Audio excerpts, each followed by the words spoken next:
اشرح لي صدري ويسر لي امري واحلل عقدة من لساني يفقهوا قولي.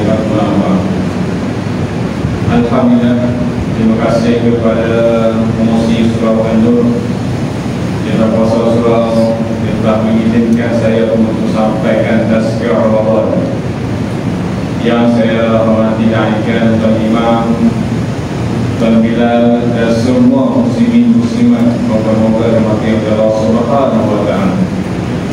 Alhamdulillah, kita semua direzekikan Allah Taala untuk memasuki Ramadan, bulan yang ditunggu oleh umat Islam, yang mana kita sering mendoakan ketika bulan Rajab dan Sya'ban, Allah memberikan fi Rajab dan Sya'ban berbalikna Ramadan.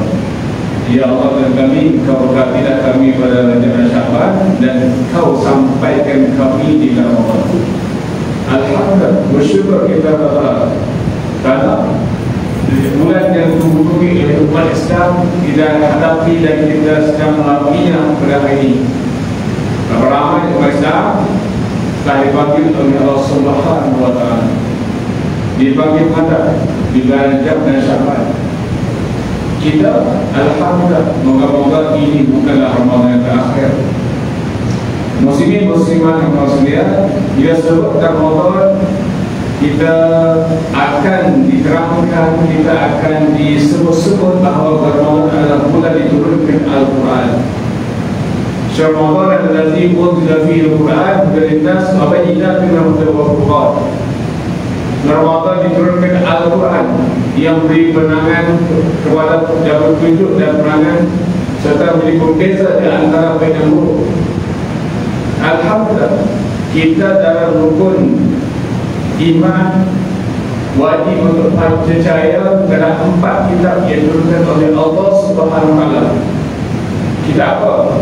Kitab Zabur yang diturunkan kepada Nabi Daud AS. Kitab Taurat kepada Nabi Musa AS. Kitab Injil kepada Nabi Isa AS, dan akhirnya kitab Al-Quran. Kitab Al-Quran yang diamalkan pada hari ini, yang kita baca, yang kita hafal itulah mukjizat terbesar Nabi Muhammad sallallahu alaihi wasallam. Bila kita kata mukjizat, maka kita dalam pegang betul-betul Al-Quran. Yang wajib kita beriman dengannya. Apa sahaja yang terkandung Al-Quran, wajib kita beriman dan ingkar, walaupun hanya 1 huruf sahaja kita ingkar, maka akan jatuhlah iman kita, jatuhlah syahad kita. Maka pada malam ini saya mengajak tuan-tuan dan puan sekalian agar kita memperkuatkan, memperteguhkan hubungan kita dengan Al-Quran, kitab yang diturunkan dalam bahasa Arab. Orang tanya kenapa dan kita Al-Quran dalam bahasa Arab. Kita harus tahu bahawa Al-Quran diturunkan dalam bahasa yang paling mulia daripada bahasa-bahasa yang dapat dalam bumi ini. Dalam bumi ini ada 10 bahasa yang tertua. Di atas 10 itu bahasa Cina dan bahasa Arab di antara tertua lah. Maka Allah Ta'ala mengangkat bahasa itu sebagai bahasa yang paling mulia. Yang diturunkan Al-Quran itu kitab yang paling mulia berbanding kitab-kitab lain. Kepada Nabi sallallahu alaihi wasallam, Nabi yang paling mulia, diturunkan oleh malaikat yang paling mulia, itu malaikat Jibril alaihissalam. Diturunkan pula pada malam yang paling mulia, itu malam dan pada bulan yang mulia pula, yaitu bulan Ramadan. Alhamdulillah, Al-Quran yang diturunkan itu secara beransur-ansur, berdasarkan kepada peristiwa-peristiwa yang berlaku ketika itu, berdasarkan kepada keperluan ketika itu. Alhamdulillah, dikumpulkan dan dihafal oleh sahabat-sahabat agar sampai pada kita pada hari ini. Al-Quran yang terpelihara daripada sebarang tokok tambah, Al-Quran yang dipelihara daripada sebarang pengurangan dan penambahan, Al-Quran yang terpelihara walaupun jatuh 10 huruf pun jatuh atau ditambah oleh berkaitan dengan agama. seperti mana yang berlaku pada kitab Taurat, seperti mana yang berlaku pada kitab Injil, seperti mana yang berlaku pada kitab Zabur. Alhamdulillah, itulah mukjizat terbesar Nabi Muhammad sallallahu alaihi wasallam yang kekal sampai hari ini. Maka dikatakan mukjizat, maka kita wajib untuk membaca Al-Quran. Tidaklah satu huruf itu alif lam mim itu satu huruf, tapi alif lam mim itu 3 huruf, alif satu huruf, lam satu huruf, mim satu huruf. Satu huruf, satu pahala. Bayangkan kita baca Al-Quran, satu baris Al-Quran itu ada lebih 70 huruf, maka bayangkan 70 pahala kita baca Al-Quran setiap hari, satu baris sahaja. Di bulan Ramadan pula kita digandakan pahala sebanyak-banyaknya. Tak mau kan? Tak mau kan kita baca Al-Quran Ramadan ini? Ketika orang telah pun berjuzuk-juzuk baca habis Al-Quran, kita tak mau lagi. Tak pun sampai pada hari ini malam ini belum lagi sentuh Al-Quran. Tak sentuh lagi. Kenapa tak sentuh? Kenapa tak ajak? Tak tahu. Saya tanya kepada muslimat-muslimat di Coki sana. Saya duduk Coki. Setiap hari kami bagi makan kalangan 400 pack makanan. Bagi pada semua manusia sama Cina ke India ke Melayu ke bangsa apapun, kami akan bagi makanan. Islam ke Buddha ke Hindu ke tak beragama ke, kami bagi juga. Kenapa? Kami bagi itu sebagai satu dakwah agar mereka mendekat Islam. Alhamdulillah, sejak turunkan saya akan buka permukaan sampai itu, sampai pada hari ini 6 bulan 8 orang telah masuk Islam. Semalam 2 orang Chinese masuk Islam di saya. Alhamdulillah. Mereka datang kepada saya, Ustaz, macam mana masuk Islam? Masya Allah. Kita tak ajak saudara, kita ajak bagi makan sahaja. Alhamdulillah, terbuka hati mereka untuk mendengar Islam. Kita tanya mereka, kenapa masuk Islam ini? Ada pasangan ke? Ada wajah ke? Tak ada pasangan pun. Kami masuk Islam ni sebab kami rasa kami kosong sangat. Kami hidup tak rasa apa-apa. Pergi kerja, balik kerja, mandi, tidur semua, kami tak tahu buat apa. Bila masuk Islam, mereka rasa seperti berkembangnya hubungan hati mereka ini terisi. Alhamdulillah, mereka rasa terisi hidup mereka dengan Islam. Mereka tak tahu apa-apa, nak sembahyang tak tahu, nak puasa tak tahu. Ini mereka yang baru masuk Islam. Dia telah lama masuk Islam. Saya tanya, pakcik tahu tak baca Al-Quran? Tak tahu. Tak tahu langsung. Rugi tak mereka ni? Rugi sangat sebab mereka tak dapat ambil kesempatan memanfaatkan Ramadan. Bila tak tahu baca Al-Quran, macam mana nak ambil manfaat? Saya tanya kepada seorang, semua yang dalam fatwa yang Coki itu, saya tanya mereka ni, tahu tak baca Al-Quran? Tak tahu, sikit-sikit tahulah. Saya pernah ajar isteri suami berartis tempatan, huruf pun tak tahu, nak beza ainul pun tak tahu, faraqah pun tak tahu. Allah Akbar. Sedangkan usia mereka telah mencapai usia 20-an. Dia telah berkedaya nak pencil sekalipun suruh baca Fatihah, siratal ladzina an'amta 'alaihim. Allahu Akbar. Begitu suka mereka memahami dan membaca Al-Quran itu. Jelas Allah. Kalau begini bacaan mereka di Al-Quran, baca Fatihah begini, adakah mereka akan menjadi iman rumah? Tak iman. Anak terbiar, isi terbiar, sedih. Si offer majlis-majlis tak kami datangkan ustazah untuk ajar kamu Al-Quran. Nak ustaz. Semua dah usia. Umur 60-an, 20-an, 40-an. Masa zaman ni buat apa? Tak ngaji. Barulah kalau nak baca Al-Quran, baca WhatsApp dia, baca WhatsApp, Facebook dia, boleh baca. WhatsApp boleh baca, jari baca. WhatsApp boleh baca, Facebook boleh baca, Al-Quran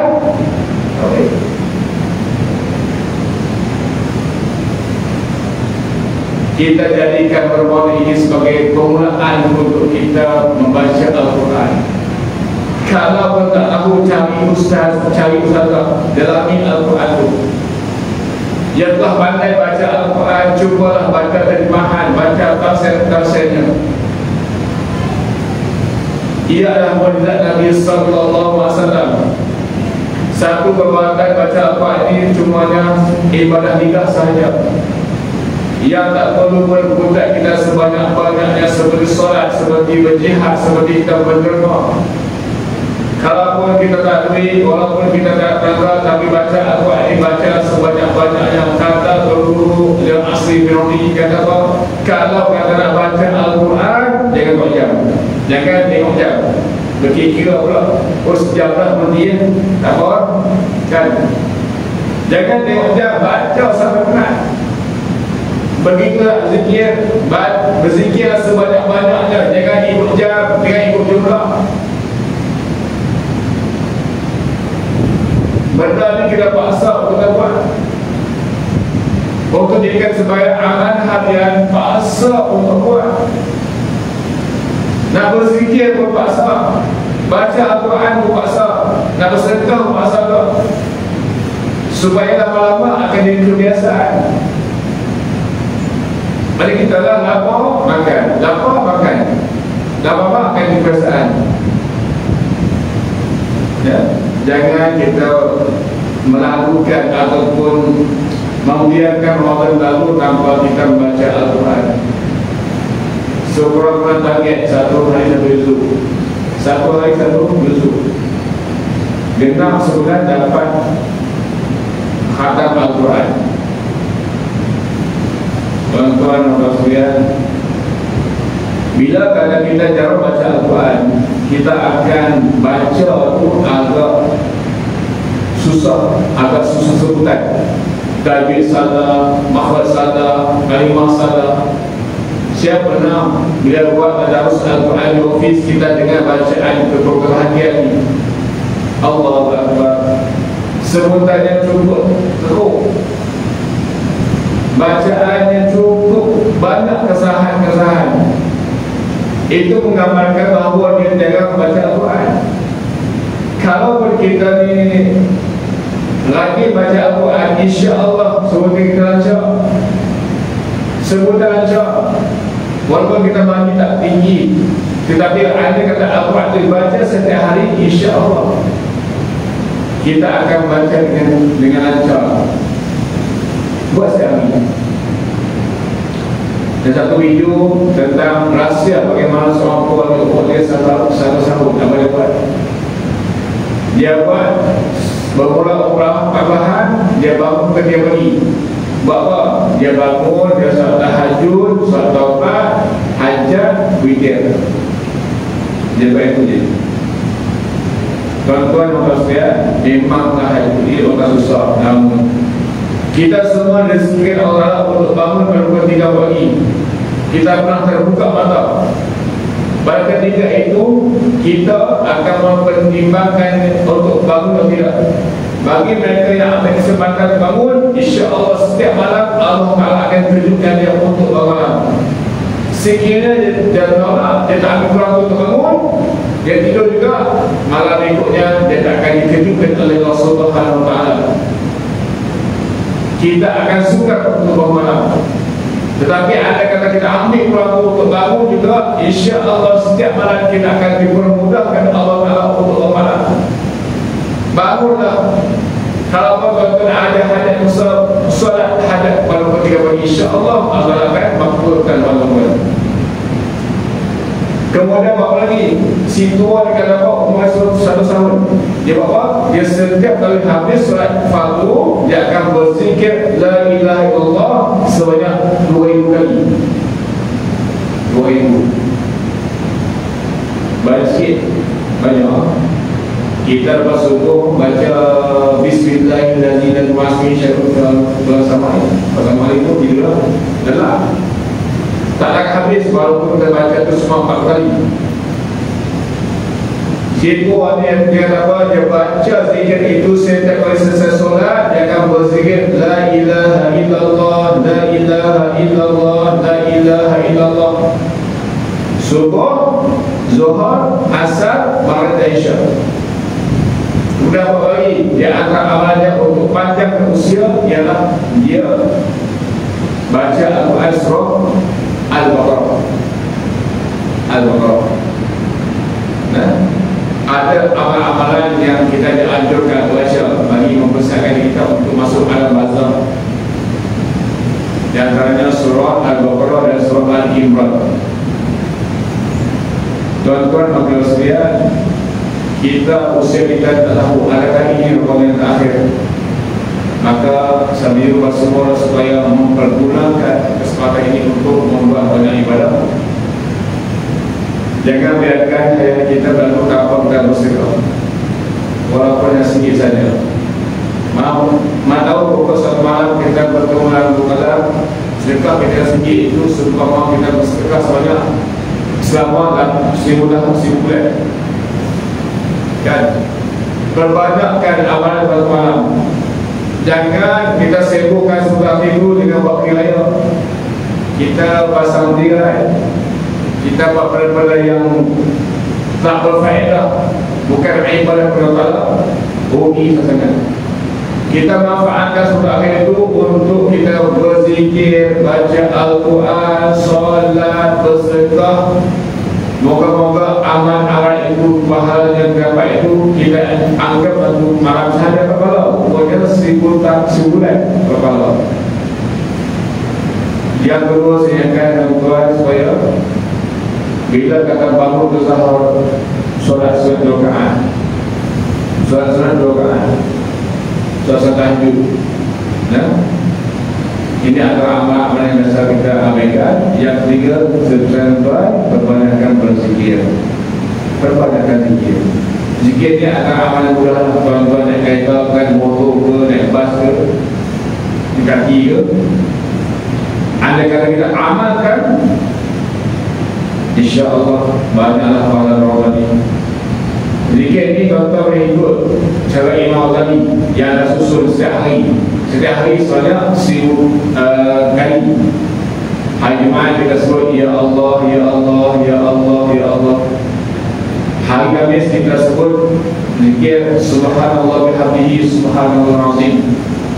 Tak tahu Ustaz, adakah Google dia ada banyak Imam Ghazalinya susunan. Kemudian tuan-tuan yang lupa, perbanyakkan zikir hari itu daripada kalimah salawat.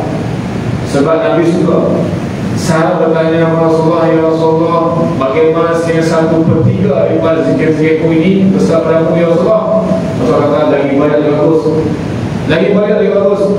Ya Rasulullah, bagaimana kalau 2/3 dari zikir aku ini sehari adalah bersama ya Rasulullah? Rasulullah kata, lagi banyak lagi bagus. Ya Rasulullah, bagaimana sekiranya semua zikir-zikir aku ini, keseluruhan zikir hari aku ini adalah bersama Rasulullah? Itu lebih baik. Maknanya kita perbanyakkan zikir kita ini bersama Rasulullah. Kita nak menampingi Rasulullah di masyarakat, kita nak bersama Rasulullah dalam syurga, maka kita perbanyakkan salawat.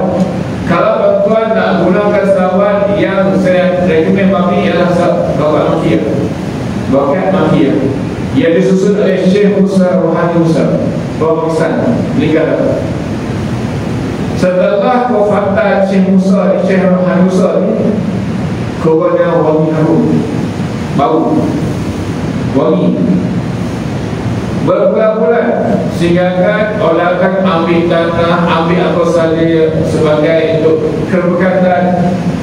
Maka ulama ketika itu telah bersepakat kena panggil semua ahli balik Syekh Musa ni solat hajat, minta Allah Ta'ala hentikan buangan ini sebab mendatangkan fitnah. Tuan-tuan dari mana Bakat Makkiyah ni ada jual, ada download, nanti ni ada. Syekh Musa ni jumpa sebanyak 805 salawat kepada Rasulullah sallallahu alaihi wasallam, yang mana tuan-tuan boleh amalkan seharian dan berdoalah sebelum berjatuh. Lepas itu berdoalah moga-moga Allah Ta'ala makbulkan apa sahaja hajat kita. Kita semua ada hajat. Ada hajat nak rezeki, ada hajat nak kebahagiaan, ada hajat nak kesihatan baik, ada hajat dalam pekerjaan, macam-macam hajat. Maka tuan-tuan beramal dan bertawassullah dengan amal tersebut. Ya, begitu juga ada sedekah yang tuan berikan setelah subuh. Bersedekah tu niatlah, maka Allah Ta'ala menyempurnakan hajat kita itu, insya-Allah. Dan saya akan kembali Allah berkenaan Al-Quran, dan saya menggesa tuan-tuan dan sendiri untuk sama beramal. Jangan tinggalkan Al-Quran. Kita tak tahu, mungkin tahun depan Al-Quran. Saya biasa sebut tentang bulan-bulan ini sebab dekat dengan saya, sebab Allah saya meninggal bulan Syaban. Lagi 2000 nak sampai Ramadan tinggal. Dia pernah berdoa juga, moga-moga dia pernah berdoa dan tempel Facebook dia, Allah berkana firqa wa sya'ban wa al-di'na Ramadan. Dia ada semacam rupanya pertanda bahawa dia akan pergi selama restoran ini. Dan saya minta tuan-tuan semua maafkan kalau tadi kita tak pandang, nak maafkan tak pandang. Hanya yang tahu nanti mereka yang duduk di set terakhir berjalan tunggu masa untuk mengantung. Yang kedua, mereka yang diuji dengan sakit yang cukup kuat, yang dirahapkan sembuh. Dia kata lagi 3 bulan untuk hidup. Bayangkan orang yang duduk set terakhir nak digantung, orang Islam akan digantung pada Jumaat lepas subuh dia akan digantung. Bayangkan hari Jumaat tu nak gantung, hari akhirah esok Ahad, Isnin, Selasa, Rabu, Khamis, 3 hari. Hari ni Selasa, Rabu, Khamis, 3 hari. Jangan bilang harus berhak. Dia kata okey cik akan gantung pada hari Jumaat ni, cik nak berapa. Dan janji jangan lebih daripada bulan ni setengah. Kos dia lagi setengah dia. Agak-agak berapa? KFC, pizza, tak ludah. Ada yang minta, cik saya nak makan lemak saya.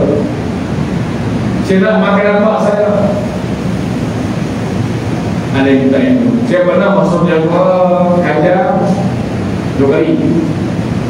Kami itu syamah dan datang untuk program aktiviti CSR. Berkata-kata dalam akhir saya ini, iaitu ditempatkan untuk mereka yang akan gantung. Bayangkan besoknya hari Jumaat, malam ni mereka buat apa? Mereka akan solat, mereka akan berdoa setinggi-tinggi pengharapan. Lepas subuh berdoa lagi, ya Allah dan kami, Kau ampunkan dosa kami ya Allah, bukanlah doa kami ya Allah, ampunkan dosa kami ya Allah. Mereka akan berdoa sebanyak-banyaknya. Sehingga datang pakai mereka, cik masa habis cik tak ada nak bangun tak ada apa ni, sebek tutup baru sebek sampai tergantung dijatuhkan hukuman. Lepas subuh pukul 6 mungkin minit yang ke-15 saat tak tahu, detik pun tahu. Itu rahsia Allah. Dia tahu bila dia tahu hari Jumaat ni, dia tahu pukul berapa, minit berapa, saat berapa, tahu. Itu rahsia Allah. Ada juga yang diujian kesakitan. Kamu ada bulan lagi nak hidup, apa dia buat? Dia tak dikerja dah, nak makan tak lalu, nak bersosial pun tak kira, semua dia akan kurangkan di rumah. Itulah dia kata Allah Ta'ala merahsiakan perkara kematian kita supaya kita ni tak lentuh dalam pasangan. Ada orang sehat je, pagi solat, balik solat, meninggal. Ada orang dia jalan, dia terus meninggal. Hasil Allah, dia meninggal. Nah, ada seorang zaman Nabi Ibrahim, ada seorang pemuda datang jumpa Nabi Ibrahim. Kemudian datang naik kamu, tegur Nabi Ibrahim, wahai Ibrahim, siapakah pemuda itu? Oh, dia itu anak itu, dan dia juga sahabatku. Kenapa? Dia datang untuk apa? Dia datang untuk maklumkan bahawa esok dia akan melangsungkan perkahwinan. Oh, sayang sekali, besok dia akan meninggal, kata kamu. Besok dia akan meninggal. Kau beritahulah dia. Saran kamu, kau beritahu dia supaya mempersempatkan perkahwinan itu. Kata Ibrahim, apalah dia. Nabi Ibrahim tak ada dia jauh. Tak apa. Akhirnya besok tu laki itu melangsungkan perkahwinan dan hidup bertahun-tahun sampai kan usia laki ini sampai umur 5 tahun. Kata Nabi Ibrahim, nak mau buat apa? Nak mau buat apa ni? Akhirnya dia bertemu kakak maut. Dia kata, wahai kakak maut, dulu kau beritahu kata usia budak ini akan tamat, akan habis ketika hari pertama perkahwinan dia. Tapi kenapa hidup sampai sekarang? Kenapa hidup sampai sekarang? Kata kakak maut, pada kemarin dia akan masukkan perkahwinan, dia telah menginfakkan harta-hartanya. Menginfakkan harta-hartanya. Maka Allah menahankan aku daripada menyawanya, maka usia akan dipanjangkan oleh Allah Subhanahu Wa. Dan doa nak panjang usia, berbanyak sedekah. Berbanyak sedekah. Berbanyak sedekah dan juga yang keduanya hubung silaturahim. Ada diwali, eratkan wali hubungan. Pakcik masih kita, orang kata bila kena mati ayah akan terputuslah daripada jauh. Dia matinya pun akan terputuslah hubungan daripada dekat, iaitu abang ke adik semua. Dan puasa ni yang pertama seksan, perbanyakkan baca Al-Quran. Yang kedua, perbanyakkan sedekah. Tuan-tuan nak sedekah boleh ke orang sahabat di syok itu. Setiap hari kami perlukan RM4,000 bagi memberi makan kepada mereka. Yang mana kami juga menjalankan kelas-kelas agama, ajar mu'alaf tentang Islam, ajar tentang beriman Islam, solat, sebagainya. Yang ketiga, saya rasa tuan-tuan semua agar menjalinkan atau mengeratkan hubungan adik-adik. Jangan biarkan kita ini keseorangan dunia. Kita masih adik-adik. Jangan berhenti macam kadang-kadang sana macam-macam datangkan. Ada yang masih ada koga, tapi mereka ni dari berkoga. Tak syok koga dia ada dulu. Dia nak jadi kehidupan dia bebas di pelupuk. Akhirnya berangan macam-macam. Ada yang kematian mak ayah sebab kara nak terima lagi, akhirnya jalan kumpul. Hidup jabatan bersebutkan ramai. Yang bersebutkan ramai. Dulu lagi ramai. Sebab mereka nak kirakan kos. Rumah sewa RM8. Kerja gaji dapat